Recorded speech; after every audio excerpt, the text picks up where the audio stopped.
computador. Muito bem. Nós começamos vendo os pecados de natureza física, não foi? Os pecados físicos, aqueles que são com relação de natureza sexual, depois nós vimos aqueles que fazem mal para o próprio corpo, depois nós vimos os pecados espirituais, que são os pecados que vão dizer respeito ao relacionamento do homem com o mundo espiritual, o mundo dos espíritos, seja espiritual com Deus ou com os demônios. E, por último, agora nós estamos vendo, começamos a assistir, a verificar os pecados de natureza social. São aqueles que a gente comete com o nosso relacionamento entre as pessoas, seja em casa, trabalho, seja onde for, a gente comete esses pecados com a outra. Não que o outro a gente não cometa, mas a gente viu que alguns a gente pode, a impureza pode ser só na mente. E esses pecados sociais, eles são chamados de social exatamente por isso, porque você vai cometer no relacionamento com as outras pessoas, no convívio social, tá certo? E é muito interessante, nós já vimos 2 pecados de natureza social, pecados tidos como sociais, que foi o ciúmes e a inveja, tá certo? Esses 2 pecados, eu tentei dividir, são ciúmes, inveja, ira, inimizade, porfias, discórdia, dissensão e facção. São 8 pecados listados, e eu tentei dividir como se eles fossem em uma ordem crescente, no meu entendimento. Eu achei que eles são em uma ordem crescente. Os ciúmes, todo mundo viu que não é uma coisa tão grave. Você deseja o que o outro tem. É gravíssimo, mas assim, ainda não te causou um mal tão grande social. Aí nós vimos a inveja. A inveja é um passo além. A inveja você passa a desejar que o outro não tenha. Você agora não quer só ter também o que o outro tem, agora você quer que o outro não tenha aquilo que ele tem. Então, é um pecado gravíssimo, a inveja causa problemas seríssimos, e a gente vai vendo que a pessoa que...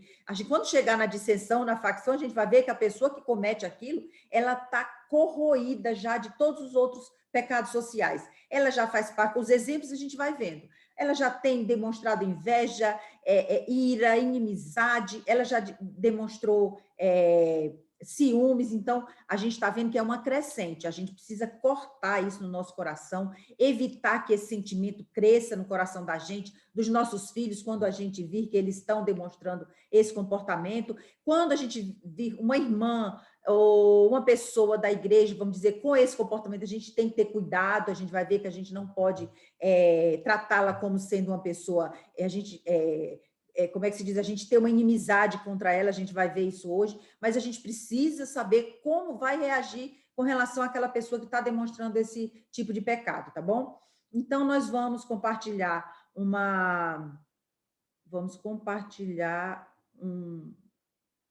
aqui. Hoje eu fiz uns testes aqui para ver se a gente consegue. Só somos nós só, né? Então, por isso que deu certo. Então, tá bom. Tá bom. Então, o que nós vamos ver... a Indijana, não estou vendo a Indijana. Vocês estão vendo? Não, acho que ela saiu. Tá bom.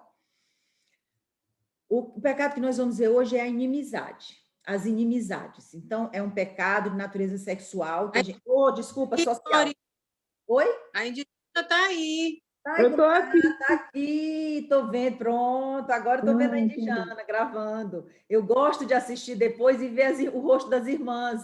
Eu amo fazer isso, estar do lado para ver as irmãs. Então, a inimizade, ela vai surgir naquele coração que realmente já deu um passo além dos ciúmes e da inveja. Não que isso seja necessariamente a pessoa que tem inimizade porque tem ciúme e inveja, mas, no meu ponto de vista, ela realmente já está caminhando, progredindo nesse coração duro, né? E o que eu pesquisei sobre isso, esse nome é Ektra, do grego, ele significa hostilidade, uma pessoa hostil. A inimizade vai fazer parte do coração daquela pessoa hostil, que tem uma aversão, uma hostilidade, está dentro do coração dela. É muito interessante que nós, mulheres, muitas vezes padecemos disso. E ela vai ser uma oposição, não necessariamente a tudo, mas ela tem uma predisposição a ser do contra. Entendeu? Ela nunca vai admitir a ideia do outro, ela está sempre querendo que a ideia dela prevaleça, ela vai manifestar essa oposição. Ela vai também manifestar aversão, seja a pessoa, seja a comportamentos de outros irmãos, de outras pessoas da sua família ou no trabalho. É aquela pessoa, sim, que demonstra mesmo uma hostilidade, uma oposição, uma aversão. É uma malquerência, ela não é uma pessoa que tem um bem-querer pelos outros, ela tem uma malquerência generalizada, ela não tem empatia pelo outro. Às vezes, a gente pode não ter uma amizade profunda por alguém, mas se você não tem esse pecado dominando o seu coração, você não vai ter uma inimizade, você não vai ter uma malquerência. Tipo assim, você já de cara, não, sabe aquele povo que diz assim, eu nem conheço, mas não fui com a cara? Então, essa pessoa, ela tem esse pecado de inimizade no coração. A falta de amizade é inimizade também, não é a falta de amizade, e culmina com o ódio. A inimizade vai crescendo de tal forma que ela vai culminar com o ódio essa pessoa vai desenvolver isso no coração, tá certo? A inimizade, ela está fundamentada em uma pessoa que tem um espírito não regenerado. A gente pode até querer que muitas pessoas na igreja, mas eu conheço um irmão que tem essa característica todinha. A gente precisa estudar um pouquinho aqueles tipos de solo. Tem um solo que aceita, que recebe a palavra, logo recebe logo com alegria, mas quando vem qualquer tipo de contrariedade, ele já se escandaliza. Tem aquele que tem a amizade pelas riquezas, mas eu acho que esse aqui está no momento quando você é contrariado. Você não tem aquele coração que tem um bem-querer pelos outros, você tem uma má vontade, uma aversão mesmo, oposição. Então, a gente tem que ver se essa pessoa realmente é crente, porque a palavra de Deus diz que isso é uma obra da carne e que não deve ser realmente fazer parte de um coração regenerado, tá certo? E isso a gente vai verificar muitas vezes que aquele membro da igreja que tem isso, muitas vezes ele nunca conheceu a Cristo verdadeiramente. Esse coração vai imperar a hostilidade. Às vezes pode ser uma pessoa de fala mansa, de fala meiga, mas o coração é hostil. Quando eu vejo isso, eu lembro de uma tia minha, não necessariamente que ela fosse uma pessoa má, como eu era criança, eu não sei como é que era o coração dela. Para mim, ela era uma pessoa boníssima. Eu já até comentei isso com vocês. Essa minha tia, nós somos criados com ela. Ela era uma pessoa extremamente amável com os sobrinhos e com os filhos dela, mas ela disse, um dia eu falei, a senhora tem assim, a senhora é tão boazinha, eu tinha uns 13 anos, 12, 13 anos por aí, da idade das meninas, eu disse, mas a senhora é tão boa, tia fulana, ela pegou e disse assim, Glorinha, minha filha, mas eu tenho tanta raiva no meu coração, tanta raiva, eu fico pensando o que aquela senhora não tinha de tanta amargura, de raiva no coração dela, né? Eu não sei, como eu era criança, ela nunca comentou comigo, nem eu tive a oportunidade. Mas a pessoa que tem esse sentimento de inimizade, ela vai ter uma hostilidade latente no coração dela. Ela vai aborrecer-se com o próximo, ela vai ter má vontade com o próximo. Sabe aquela pessoa que antes eu conhecia um rapaz, que a gente dizia assim para ele, fulano, não sei o que, ele dizia não. Depois é que ele dizia o sim. Às vezes não tinha nem motivo de dizer não, mas ele primeiro dizia não. É tão triste você conviver com uma pessoa que antes dela raciocinar, de refletir, ela já está dizendo não para ti. Então ela tem uma má vontade imperando no coração dela. Isso é muito triste. É o oposto. A inimizade é o oposto do amor e da amizade. No momento que a amizade, se você for estudar o que é uma amizade, o que é o amor, é empatia com o outro, é querer o bem do outro, é estar disponível para fazer o bem para o outro, na inimizade, ela é o oposto. Ela não vai querer fazer isso. Ela não vai querer o bem do outro, o bem-estar do outro. Aí você pode pensar, ela pode ter dois estágios, ela pode não querer o bem do outro, porque ela não vai buscar o bem para o outro, mas ela pode desejar no coração dela o mal para aquela pessoa. Tá certo? Então, é muito interessante a gente verificar essas coisas, porque chega ao ponto de buscar prejudicar as pessoas e querer destruir essas pessoas. Vocês estão vendo como é uma ordem crescente? A gente estou tentando colocar como uma coisa, você diz assim, irmã, mas inimizade, eu não conheço ninguém que tenha tudo isso, não. Mas se a gente começa com aquela hostilidade latente no nosso coração, se a gente tem má vontade com tudo e com todos, ou que seja com uma pessoa específica ou com uma criança, tem muita gente que tem hostilidade com uma criança específica, não é? Não aguenta aquele menino, vamos dizer assim, né? Então ela vai crescendo aquilo no coração dela, ela vai ser o oposto do amor e da amizade e ela vai chegar ao ponto de querer prejudicar e destruir aquela pessoa. Nós vamos ver no exemplo de hoje. Vocês já viram aquelas irmãs que diz na igreja assim, eu não amo e nem desamo determinado irmão. Nem amo, nem desamo. Já viram, não já? Tem muita gente que diz isso. Ele diz até assim, para mim, ele nem fede nem cheira. Eu já ouvi demais isso. Nem fede nem cheira. Para mim, eu nem amo nem desamo. Ó, nem fede nem cheira. Aí eu digo para vocês uma coisa. Ali há inimizade no coração. Ali há inimizade no coração. Você pode dizer, essa história de que você não fede e não cheira, isso não existe. Na verdade, quando há o olor, o aroma, o perfume de Cristo, onde ele está, ele exala de tal forma que não tem como a gente não sentir. E o mau cheiro também. Quando você já diz, para mim tanto faz, nem fede nem cheira, não sei, para mim, nem. Ali já tem uma inimizade bem forte. A gente tem que verificar se ele é do nível que só quer o mal ou se é do nível daquele que é perigoso ao ponto de fazer o mal para o outro e desejar até destruir, seja a reputação, seja o que for, tá certo? Aí, nós vamos ver um exemplo de inimizade. Um exemplo que eu procurei muito. Olha, tem vários exemplos de inimizade. Eu vou querer que abram o microfone, por favor, e me deem exemplos de inimizade. Quem vocês acham que, se não fosse Absalão, quem a gente poderia ter dito sobre inimizade? Pelo pouco que a gente já viu. Eu tenho pelo menos uns 3, mais. As meninas eu sei que vão lembrar de um. Jeroboão, né? Jeroboão. Caim e Abel? Caim e Abel, o irmão que não tinha nada por que ter essa inimizade toda com Abel, não é? Mas ele, porque Abel fazia o correto, aquilo fazia mal para Caim. Quem, Suzy? Saul com Davi. Saul é o rei do pecado, né? Porque o homem cabe no ciúme, cabe na inveja, a gente já viu que ele cabe na inimizade também. Então, Saul é outro exemplo. Estou querendo que as duas meninas, e o Frederico deu vários exemplos hoje, hein? Frederico deu... na Iana, irmã Glória. Quem? Penina e Ana.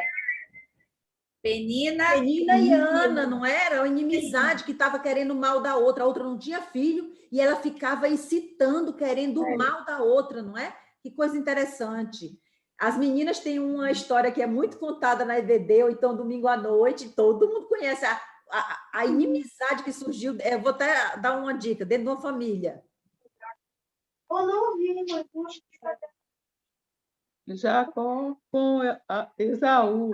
Pois é, foi falado isso hoje, mas eu não vejo muita inimizade entre eles, não. Depois que eles tiveram aquele problema, foi que eles se inimizaram. Mas, assim, numa vida inicial, eles não tinham inimizade, não. Mas eu acho, assim, que nesse caso não é muito, não. Gente, então vou falar. Vamos lá, turma, não? José e seus irmãos. Quem? José e seus irmãos. Exatamente, o meu segundo exemplo mais característico de inimizade, porque eu queria assim, olha, por exemplo, teve exemplo de as rainhas más, a rainha que matou todos os filhos, todos os netos, né? Todos a descendência de Davi. Tem também... Thalia, tem Acabe, mas eu não queria exemplo de ímpio, não. Eu queria exemplo de pessoas dentro do povo escolhido de Deus. José, a história de José, eles eram todos filhos da promessa, eles eram herdeiros da promessa de que seriam deles uma grande nação saída. E eles eram... Oi? Então, e eles fizeram isso, tiveram essa inimizade, porque assim, se a gente for pegar pessoas ímpias do mundo, a gente sabe que tem uma inimizade terrível. Eu queria buscar um exemplo mais de pessoas que estão próximos da palavra de Deus, que estão convivendo com pessoas da palavra de Deus, filhos que têm promessa da palavra de Deus para eles, e eles desenvolvem esse sentimento de inimizade, seja com os irmãos, seja com o pai, não é? Como a gente vai ver o caso de Absalão. Absalão tem inimizade com todo mundo que conviveu com ele. Então, vamos lá, vamos começar com Absalão. Absalão, a história dele está em 2 Samuel 13, de 13 a 19, né? Absalão, achei essa foto muito interessante, porque ele tem um cabelão. Absalão diz que era belíssimo, belíssimo. Ele teve uma filha que também é louvada pela beleza que ela teve. Imagina esse homem bonito que ele era, né? Rico, porque Davi era riquíssimo, ele era filho de um homem riquíssimo, então ele era rico, ele já era uma pessoa que eles tinham bens quando ficavam mais velhos, eles eram os ministros do reino de Davi, logo cedo da vida, né? E ele era filho de um rei. Meu Deus, o que é que esse rapaz queria mais na vida? Como que ele pode ter isso no coração? Se ele tinha tudo que a gente pode pensar que vai querer da vida. Bonito, rico, filho de um rei famoso. O que que ele poderia mais? Mas a vida dele foi marcada por esse sentimento de inimizade.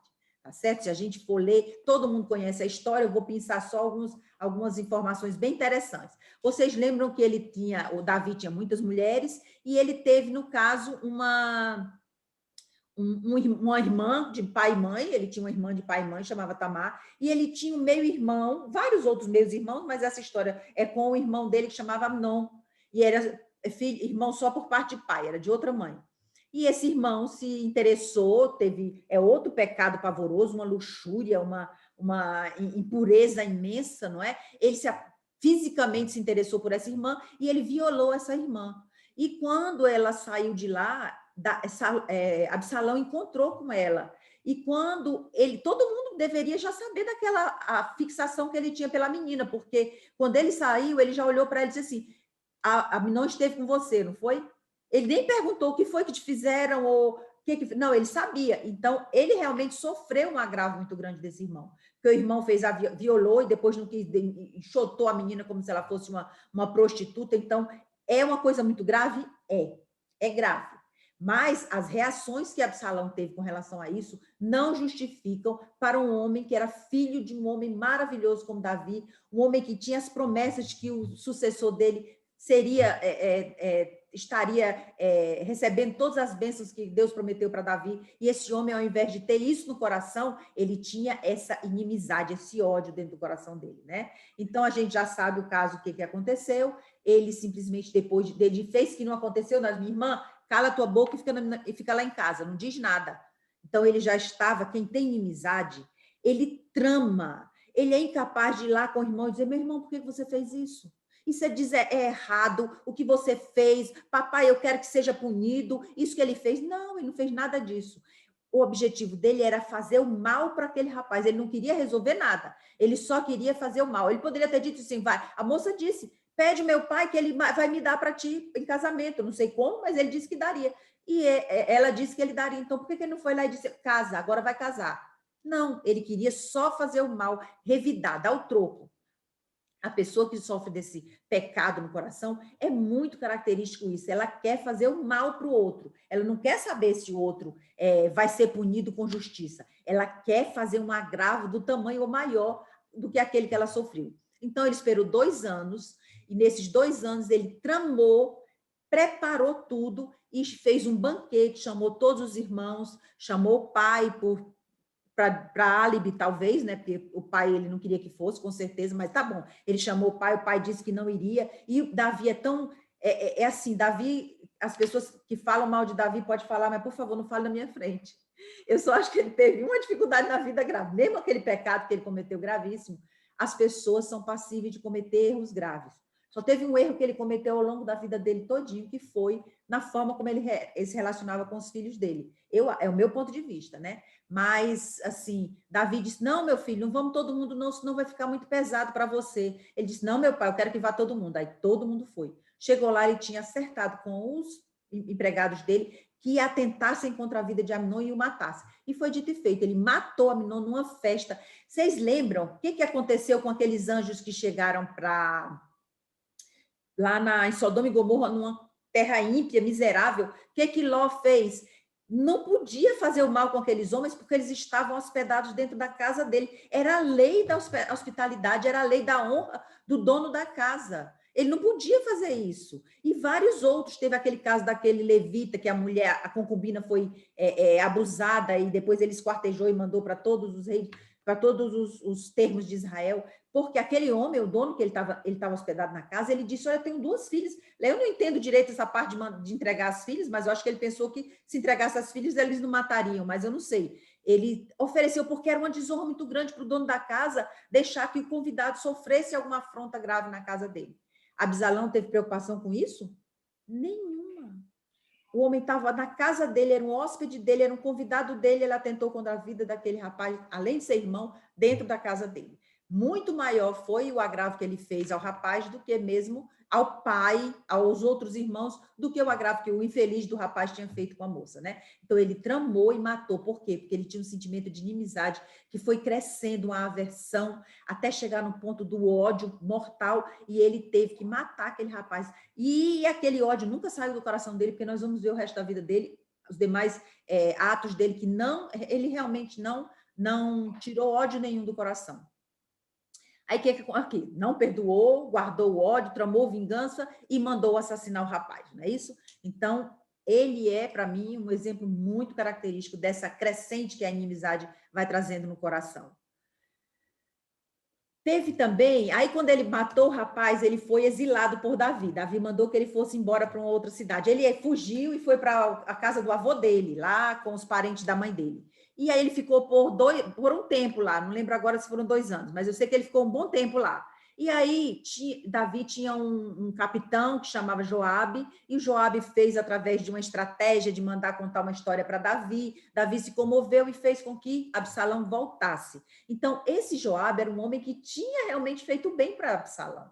Olha como é que a pessoa tem inimizade no coração. Recebe o bem, mas não quer saber, ele quer ser atendido, ele não pode ser contrariado. Irmãs, a gente precisa saber disso.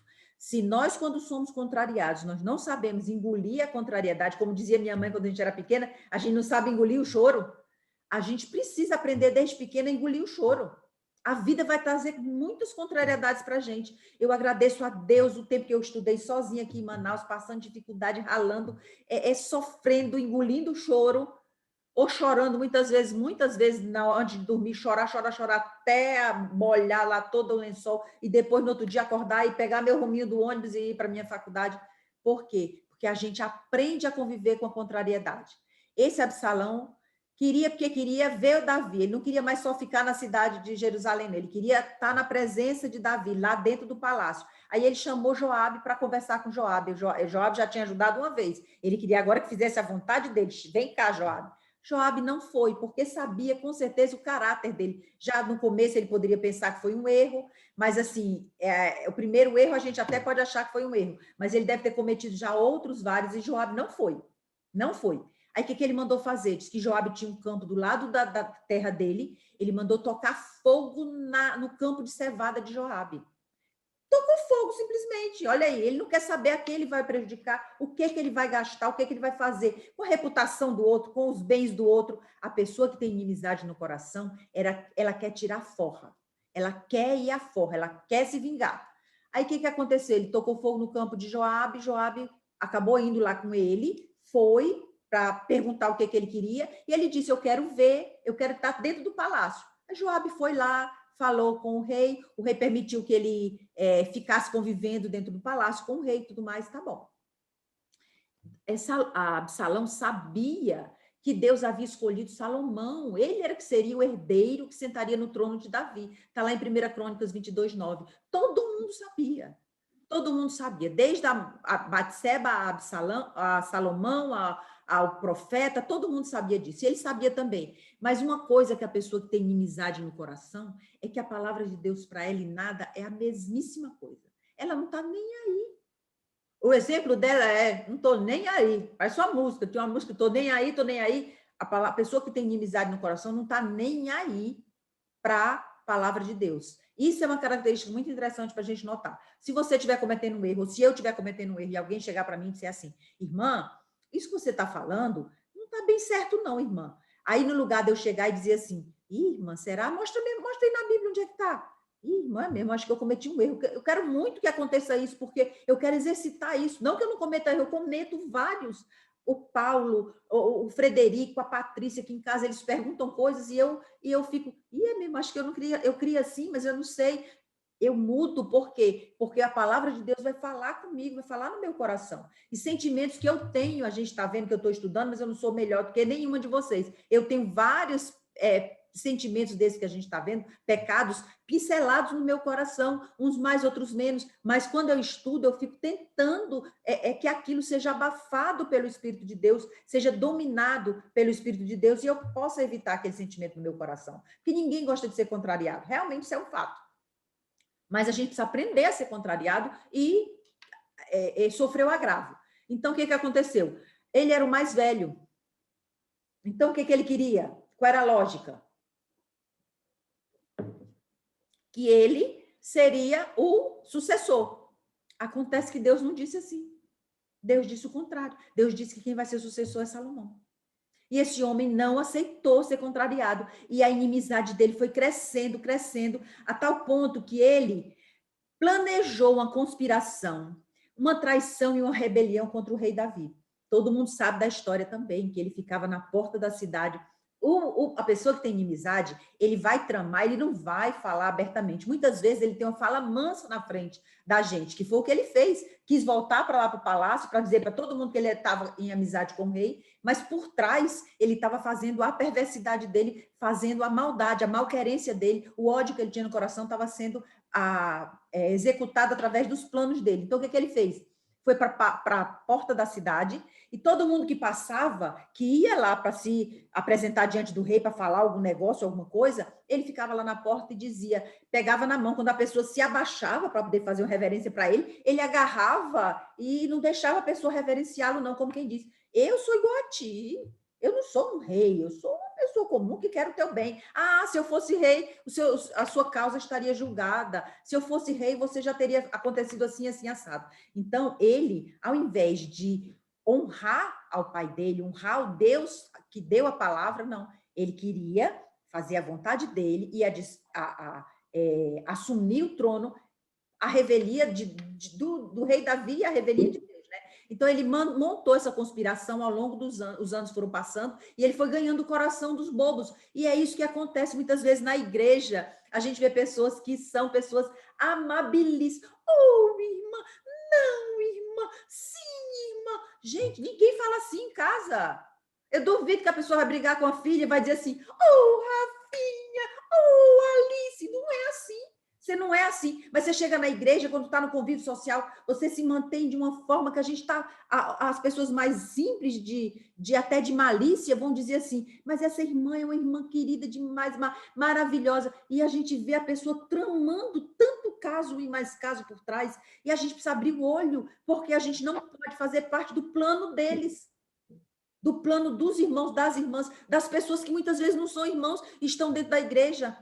Então, dentro da nossa casa, a gente não pode dar vazão ao que o plano deles, as conspirações deles funcionem. Então, ele tramou toda essa conspiração e chegou um dia, ele levou algumas pessoas com ele, levou já um tanto de homens e levou para dentro do templo e se autoproclamou rei.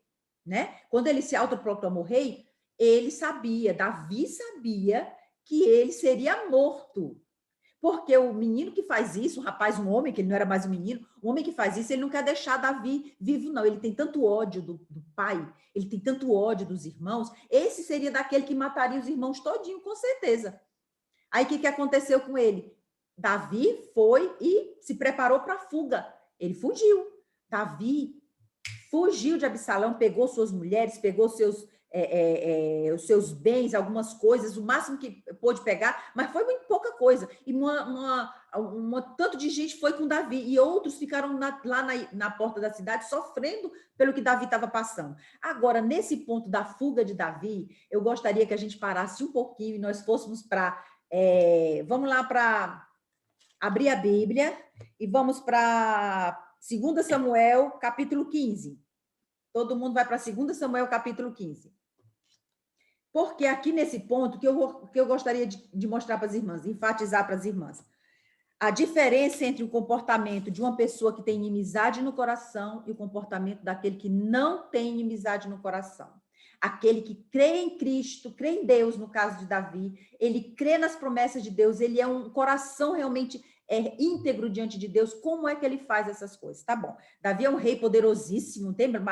Saul matou seus milhares, Davi matou seus 10 milhares, além dele ser um rei riquíssimo, poderosíssimo, amado pelo povo, ele era valente até não poder mais. Davi era muito valente. Aí, ele foi caminhando, tá certo? E quando ele... Peraí, deixa eu ver aqui. Davi foge, tá aqui. Lá no 15, quando ele estava passando na fuga de Davi... Espera ainda, deixa eu achar aqui, só um minuto. Aqui não. Tá, ele está fugindo, é 15, não, é 15, 24, vamos lá. Ele está fugindo de Absalão, com toda a família dele, ele deixou aquelas concubinas lá, mas a gente não vai entrar nesse mérito, tá certo? Vamos deixar para lá. O 24 diz assim, eis que também Zadok ali estava e com ele todos os levitas, e levavam a arca da aliança de Deus e puseram ali a arca de Deus. Na fuga, e subiu Abiatar, até que todo o povo acabou de passar da cidade. Davi estava fugindo, saindo a pé, a cavalo, o que fosse, né, levando as coisas. Os sacerdotes pegaram a arca de Deus, a arca da aliança, e levaram junto com Davi. Davi poderia ter ficado com a arca, porque o povo tinha muito medo de ficar sem aquela arca. Lembra que já teve guerra que eles diziam, se a arca não for, nós não iremos?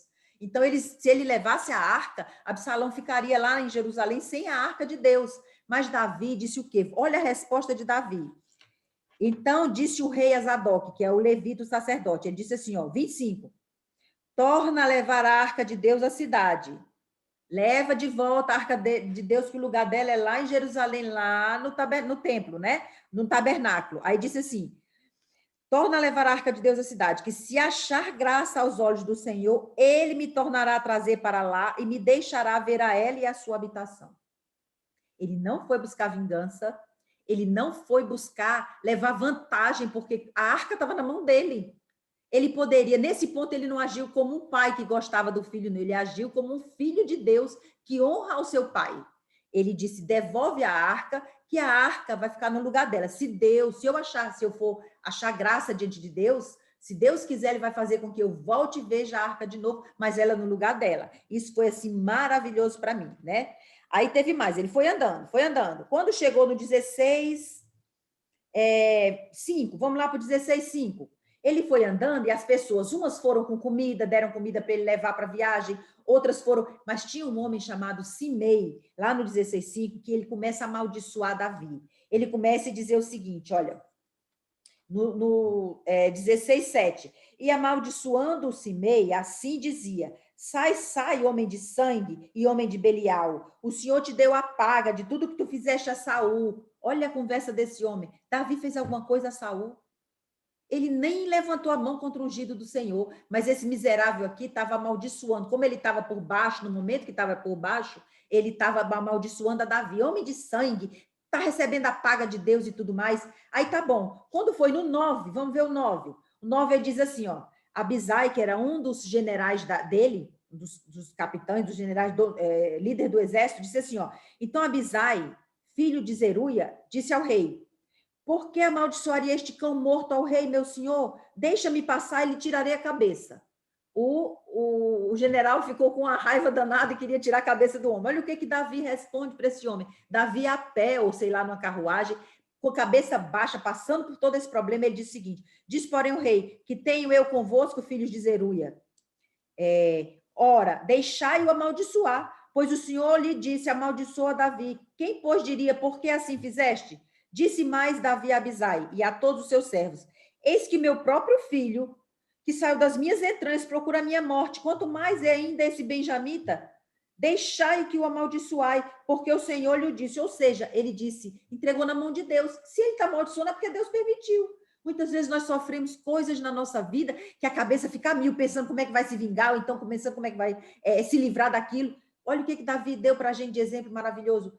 O Senhor, meu filho está fazendo isso, eu vou pegar e fazer o mal para esse miserável que não sabe de nada e que não é ninguém. Deixa ele amaldiçoar. Aí ele diz no final, olha, porventura, o 12, porventura o Senhor olhará para a minha miséria e o Senhor me pagará com bem a sua maldição deste dia. Aqueles que nos amaldiçoam, no lugar da gente desenvolver a inimizade contra eles, a gente deve buscar na palavra de Deus e querer que Deus, não fazer uma oração imprecatória, Deus te maldiga, ele não fez isso, né? Deus te dê a paga. Não, ele disse que se Deus olhar para a miséria que ele estava passando, ele disse, o Senhor me pagará bem a sua maldição deste dia. Então, ele entregou na mão de Deus, ele foi buscar consolo na palavra e deixou que aquele homem fizesse aquela maldade. Se a gente for ler a história toda, a gente vai ver que aquele homem, na volta, se humilhou tanto perante Davi, com medo que ele o matasse, e Davi nem matou na ida e nem matou na volta. Tá bom. Outra coisa importante que a gente vê aqui, com relação a Davi, não, acho que foram essas coisas que eu queria falar para você. Ele foi amaldiçoado e ele não retribuiu. Ele não quis que matasse, não quis que levassem a Arca da Aliança com ele, porque seria uma vantagem. Ele disse que a Arca da Aliança, as coisas de Deus no lugar de Deus. Eu já soube de uma igreja que houve um racha, chegaram na facção a igreja. E o pastor que fez a facção, ele estava renovando a igreja, isso é um caso realmente confirmado. Ele queria ficar com o templo, mas os irmãos que queriam mantê-la um pouco mais fundamentada, não conseguiram que ele não ficasse com o templo. Sabe o que esse homem fez, o pastor? Diz que da noite para o dia ele foi e levou os bancos da igreja tudinho. Deixou a igreja sem banco. Já pensou?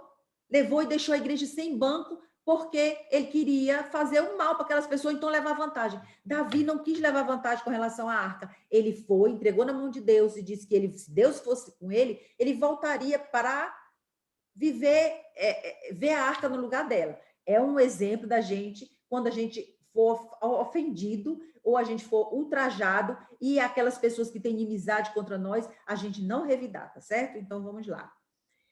Absalão ficou lá na cidade, Deus providenciou que os conselheiros dessem maus conselhos para ele ficou perturbado, aceitou o conselho, era ruim no sentido de que era o conselho que era ruim para ele, e não para... porque ele queria matar Davi, e um disse que era para matar na hora que pegar ele, Davi na estrada ainda, e o outro disse que era do lado de Davi, e de Deus disse, não, vamos fazer assim, assim. Ele entrou numa guerra contra os homens que estavam com Davi, e no momento que ele passou, olha que coisa interessante, olha como Deus vinga, Deus é que retribui.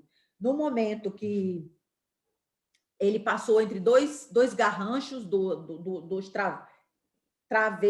graveto da árvore, os cabelos dele emaranharam na árvore, ele ficou preso pelo pescoço, e aí veio um homem e contou para Joabe, dizendo, olha, eu vi Absalão morto, pendurado ali. Ele falou, por que você não matou? Ele pegou e disse, eu não vou matar o filho do rei, não. Ele pegou e foi lá, matou. Mas olha que coisa interessante, Joabe foi lá e traspassou Absalão com uma lança. Mas tinha 10 homens com ele. Esses 10 homens tinham tanta raiva que eles arremeteram contra ele. Acho que na segunda lançada ele já estava morto, né? Mas eles arremeteram todos contra ele para feri-lo. Esse homem morreu, teve um fim trágico, infeliz, rodeado de inimigos. Então, semana passada, a gente viu que o Salmo 73 e o 37, ele fala sobre as pessoas que se dão bem na vida, mesmo sendo ímpios, acontece sim. Mas muitas vezes esse ódio, essa inimizade, essa malquerência, esse rancor faz com que essas pessoas que têm esse sentimento vivam infeliz, só, tenham uma morte trágica, uma morte amargurada. Então a gente precisa fugir desse sentimento de inimizade. E quando nós nos depararmos com pessoas que têm esse sentimento, que a gente possa não reagir de forma inadequada e reagir como Davi reagiu e não como Absalão, né? E Cristo foi o exemplo perfeito da amizade, que é o contrário da inimizade, tá certo? Do amor, né? Que inimizade é o contrário de amor e de amizade. Porque se nós, quando inimigos, fomos reconciliados com Deus mediante o seu Filho, imagina, se Deus, Romanos 5,10 diz que quando nós éramos inimigos, ele morreu por nós.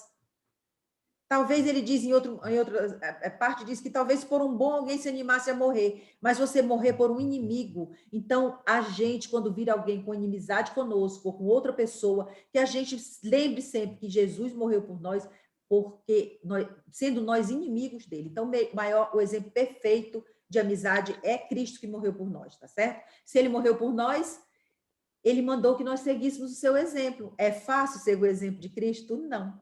Para mim não é, eu não sei para as irmãs. Para mim é muito difícil. Mas ele disse uma coisa que me dá pânico. Ele disse assim, 1 João 3,15. Todo aquele que odeia seu irmão é assassino. Se alguém me chamar de assassina, eu vou ficar louca. Como assim eu sou assassina? Eu não vou ter coragem de matar ninguém. Mas Jesus está dizendo que se a gente odeia, é como se a gente tivesse matado. Nós somos assassinos se nós odiamos o nosso irmão. Então, ele diz, todo assassino não tem a vida eterna permanente em si. Esse não é regenerado.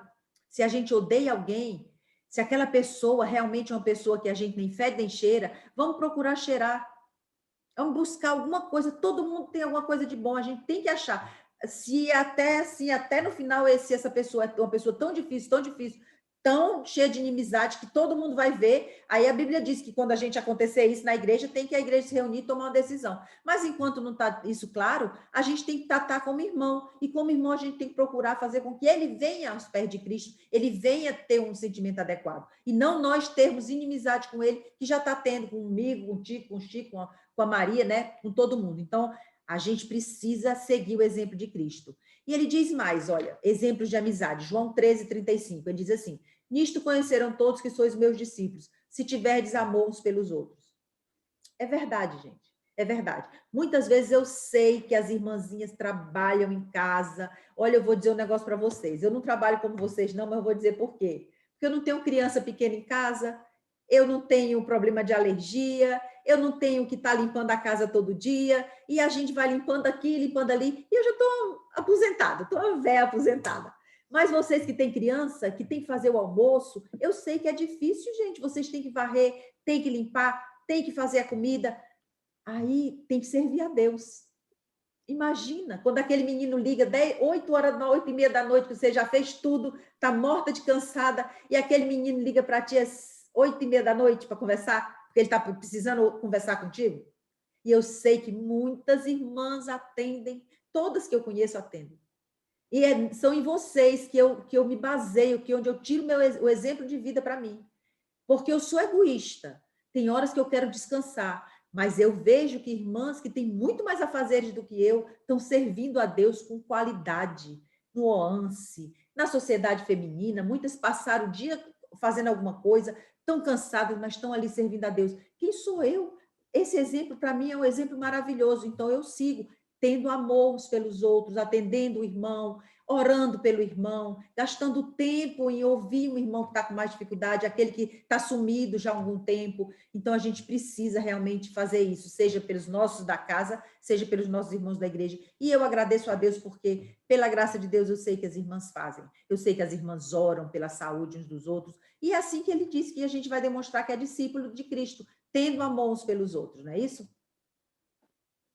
Aí, agora sim, irmã, a gente falou só de irmão que está na igreja convivendo com a gente e tudo mais, mas aí tu vai dizer assim para mim: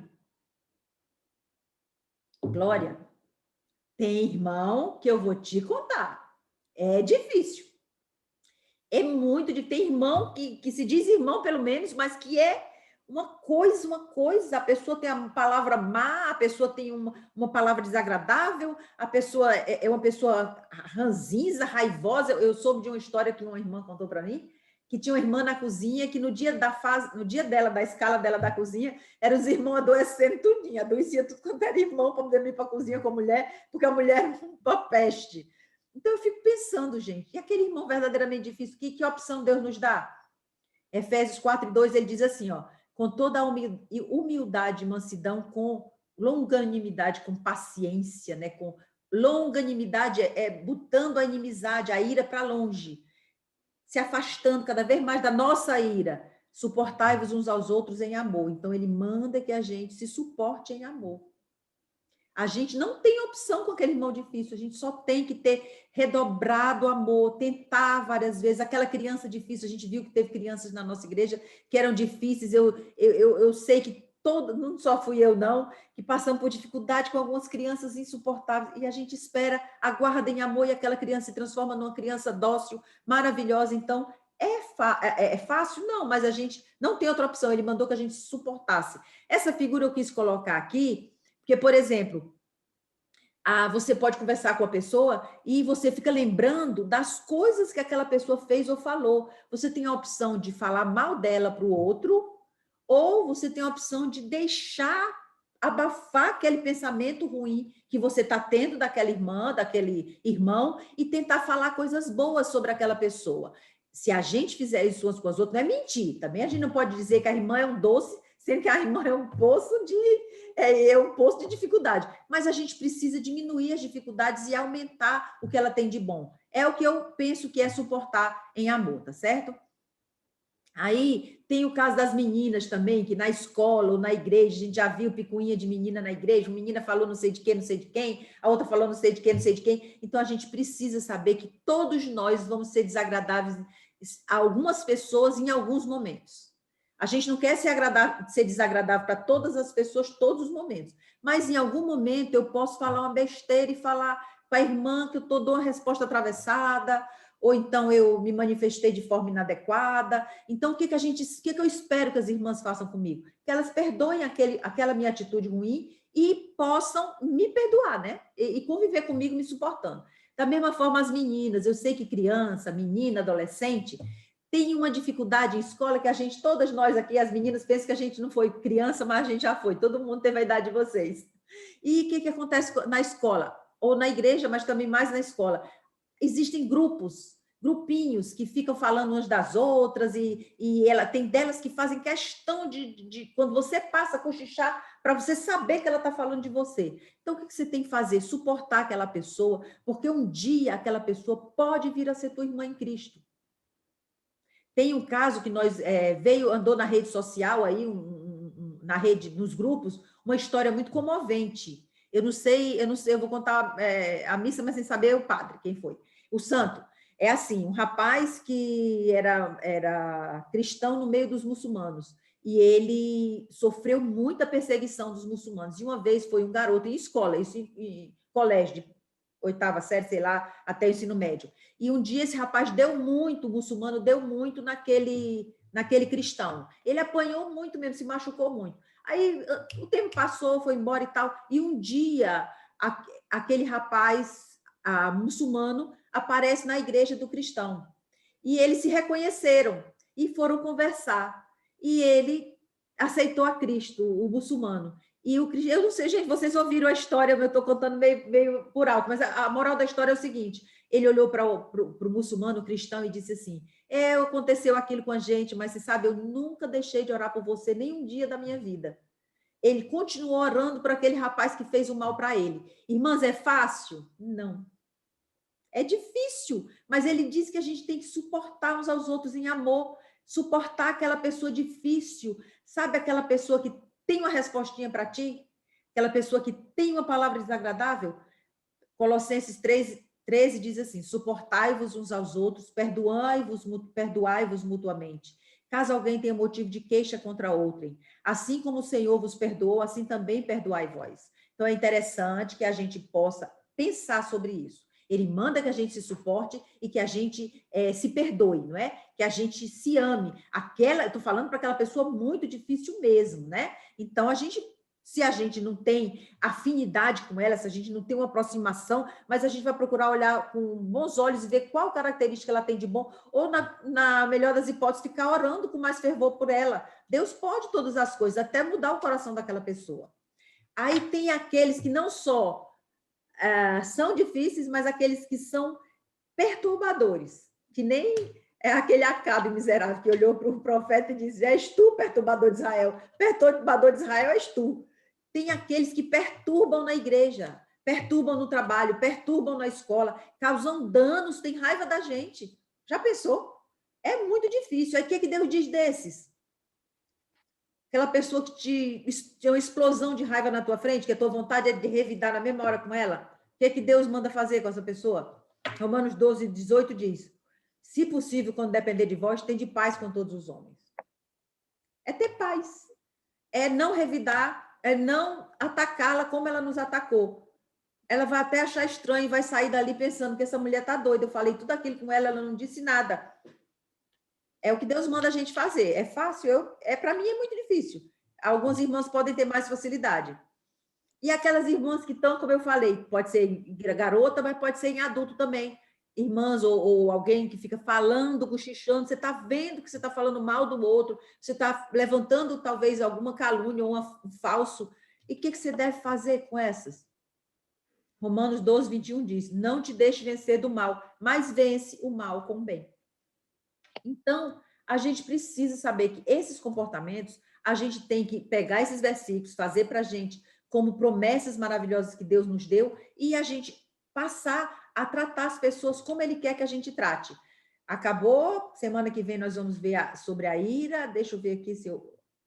Opa. Espera ainda, deixa eu... Ah, stop aqui, pronto. Pronto, voltamos. Semana que vem nós vamos ver sobre a ira. O que eu queria falar com vocês de inimizade é isso. São pessoas que realmente vão ter uma aversão, uma malquerência, uma má vontade no coração. Ela, o primeiro para ela é o não, e nunca, ou pelo menos o sim, só quando é do interesse dela.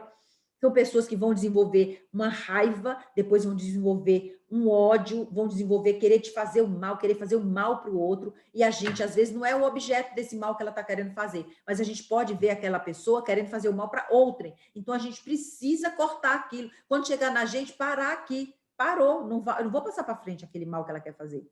Então, a gente precisa pensar nesses comportamentos que são os conhecidos como os pecados pecados sociais, não é? A gente já viu ciúmes, que é gravíssimo, a inveja, e hoje nós vimos a inimizade, e esses pecados estão crescendo, e a gente vai ver que isso existe, sim, no nosso meio, e pessoas que ou são novos convertidos, ou estão com dificuldade de crescimento espiritual, ou até aqueles que estão no nosso meio que não são cristãos, como a palavra de Deus diz que isso é característica de um coração não regenerado.